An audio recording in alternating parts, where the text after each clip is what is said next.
మేడ్చల్ జిల్లా బాలానగర్లో 2023లో నమోదైన మైనర్ బాలిక కిడ్నాప్ అండ్ రేప్ కేసును ఛేదించారు పోలీసులు.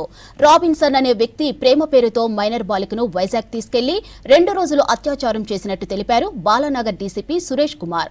ఇక కిడ్నాప్ రేప్ కేసులో రాబిన్సన్ 2 ఏళ్లుగా తప్పించుకుని తిరుగుతున్నాడని చెప్పారు. నిందితుడిని అరెస్ట్ చేసి రిమాండ్కు తరలించామన్నారు.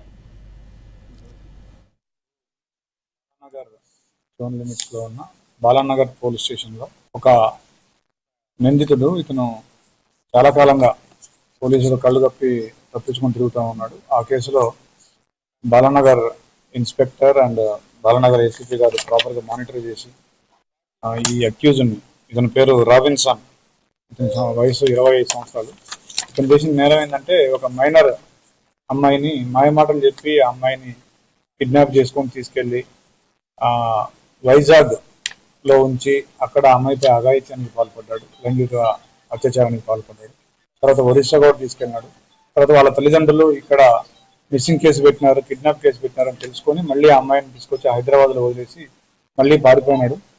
చాలా కాలంగా ఒక 2 సంవత్సరాలుగా పోలీసుల కళ్ళు గిప్పి తిరుగుతున్నటువంటి ఈ అక్యూజ్ని బాలానగర్ ఏసీపీ గారి పర్యవేక్షణలో inspector Balanagar, DI Balanagar and team వీళ్ళందరూ కూడా చాలా చాకచక్యంగా అమ్మాయిని పట్టుకోవడం జరిగింది. దీంట్లో పిఎస్ఐ కూడా చాలా యాక్టివ్గా వర్క్ చేసినాడు. అప్రిషియేషన్. సో ఇప్పుడు ఈ నిందితుడిని మనం రిమాండ్కి పంపిస్తూ ఉన్నాము. సో ఈ కేసులో చాకచక్యంగా పనిచేసిన పోలీసులను కూడా అభినందిస్తూ ఉన్నాను.